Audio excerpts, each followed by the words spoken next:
इस टॉपिक में हम वैद्युत क्षेत्र रेखाओं के बारे में अनुभव करेंगे और साथ में ये भी देखेंगे कि असमान वैद्युत क्षेत्र क्या होता है और एक समान वैद्युत क्षेत्र क्या होता है। यहाँ पर प्लस क्यू आवेश हमने रखा हुआ है। प्लस क्यू आवेश के द्वारा क्षेत्र रेखाएं दिखाई गई हैं। हम जानते हैं कि ये प्लस क्यू आवेश से त्रिज्यीय रूप से बाहर की ओर को होंगी। इसके बारे में हम पहले अध्ययन कर चुके हैं। यहाँ प्लस क्यू आवेश है और यहाँ हम देखते हैं कि हमने आवेश के मान को बढ़ा के 3 गुना कर दिया है। तो जब हम आवेश के मान को बढ़ा के 3 गुना करते हैं तो हम क्लियरली देख पा रहे हैं इसमें कि क्षेत्र रेखाओं की जो संख्या है वो बढ़ गई है, लेकिन अभी भी वो त्रिज्यीय रूप से बाहर की ओर को होंगी क्योंकि ये एक धनावेश है।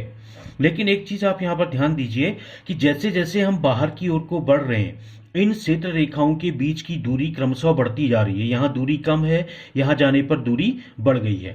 तो जैसे जैसे हम बाहर की ओर को जा रहे हैं तो क्षेत्र रेखाओं के बीच की दूरी बढ़ रही है।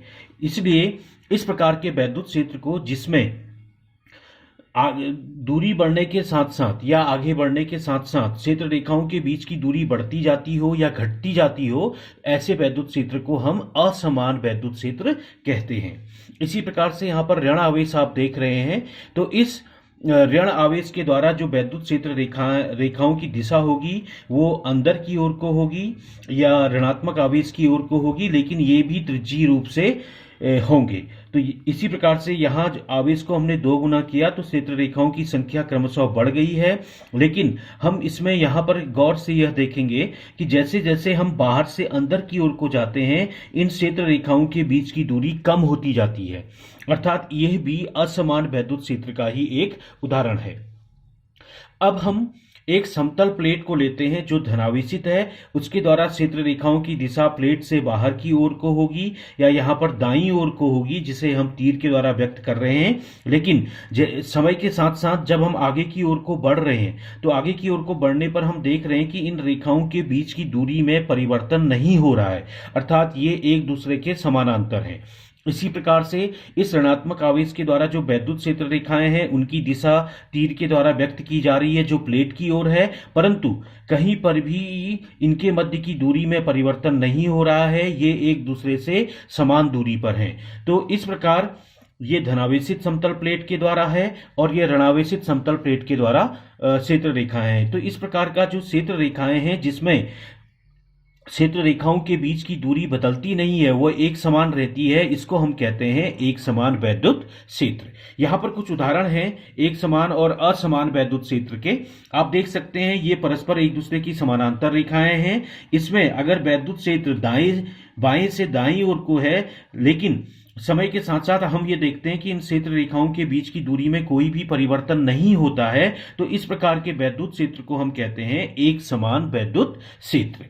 यही हमारे पास कुछ एग्जाम्पल्स हैं, जिसमें पहले एग्जाम्पल में मान लीजिए ये वैद्युत क्षेत्र की दिशा है, तो हम देख रहे हैं कि जैसे जैसे हम आगे की ओर को बढ़ रहे हैं इन क्षेत्र रेखाओं के बीच की दूरी क्रमशः बढ़ती जा रही है। या यहाँ पर भी हम देख लें कि ये जो वैद्युत क्षेत्र रेखाएं हैं, जब हम बाहर से अंदर की ओर को चलेंगे तो बाहर इनके बीच की दूरी ज्यादा है, अंदर जाने पर इनके बीच की दूरी कम होती जाती है। इसी प्रकार से हमारे पास एक डायपोल है, एक वैद्युत द्विध्रुव है प्लस क्यू और माइनस क्यू। इनके द्वारा वैद्युत क्षेत्र की दिशा प्लस क्यू से माइनस क्यू की ओर को होगी सदैव। और अब आप यहां पर स्पष्ट तरीके से देख पाने में सक्षम होंगे कि यहां इन वैद्युत क्षेत्र रेखाओं की दिशा आवेश के नजदीक कम है। जैसे जैसे यह आवेश से दूर होती जाती है इनके बीच की दूरी क्रमशः बढ़ती जाती है। तो ये तीनों ही जो एग्जाम्पल्स हैं ये असमान वैद्युत क्षेत्र के हैं। तो इस प्रकार से आप स्पष्ट तरीके से समझ गए होंगे कि हम एक समान वैद्युत क्षेत्र को किस रूप में व्यक्त करेंगे और असमान वैद्युत क्षेत्र को किस प्रकार से व्यक्त किया जाएगा।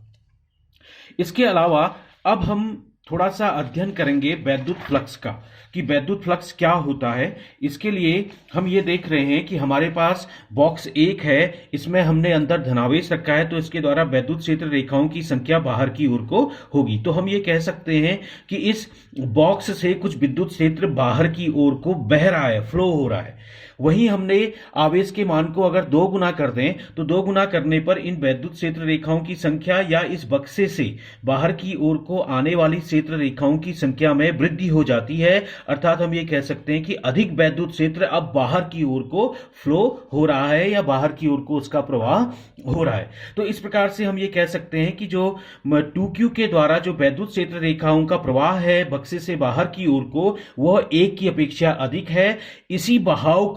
इसी बहाव के परिमाण को हम फ्लक्स कहते हैं। हम ये कह सकते हैं कि 2 में बाहर की ओर को बहने वाला फ्लक्स 1 की अपेक्षा बाहर की ओर को बहने वाले फ्लक्स की अपेक्षा अधिक है। इसी प्रकार से अगर हम माइनस क्यू आवेश को देखें तो माइनस क्यू आवेश के कारण अंदर की ओर को बहने वाला जो फ्लक्स है वो इन क्षेत्र रेखाओं की संख्या के द्वारा व्यक्त किया जा रहा है। वही आवेश को दोगुना करने पर हम ये देखते हैं कि वैद्युत क्षेत्र रेखाओं की संख्या बढ़ जाती है, अर्थात अधिक विद्युत क्षेत्र का प्रवाह या फ्लो इस बॉक्स में अंदर की ओर को हो रहा है। यही जो परिमाण है इन विद्युत क्षेत्र रेखाओं की संख्या है जो अंदर की ओर को प्रवाहित हो रही हैं, इसको ही हम भौतिक रूप से कहते हैं कि 4 में फ्लक्स का मान, विद्युत फ्लक्स का मान 3 से अधिक है। यहां पर है भी -Q और -2Q आवेश जो बंद सतह के अंदर है में विद्युत क्षेत्र का अंदर की ओर को प्रवाह है। हम यहां पर देख सकते हैं परिणाम इस प्रकार से हैं कि चित्र 2 में बाह्य प्रवाह का मान चित्र 1 से अधिक है। इसी विद्युत क्षेत्र बाह्य प्रवाह को किसी सतह से विद्युत फ्लक्स कहते हैं जो 2 में 1 की अपेक्षा अधिक है। आप स्पष्ट तरीके से देख सकते हैं कि फ्लक्स का मान जो है 2 में 1 से अधिक है, अर्थात विद्युत क्षेत्र रेखाओं का बाहर की ओर को प्रवाह 2 में 1 से अधिक है। इसी प्रकार से चित्र 4 में कुल आंतरिक प्रवाह चित्र 3 से अधिक है, अतः विद्युत फ्लक्स का आंतरिक प्रवाह 4 में 3 से अधिक है। यहां देख सकते हैं 4 में अंदर की ओर को विद्युत क्षेत्र रेखाओं की संख्या ऋणात्मक आवेश के कारण अधिक है 3 से, अतः 4 का विद्युत फ्लक्स 3 से अधिक है। हम यह निष्कर्ष निकाल सकते हैं। अतः किसी सतह से बहने वाली या जाने वाली क्षेत्र रेखाओं की माप ही विद्युत फ्लक्स को भौतिक रूप से व्यक्त करती है।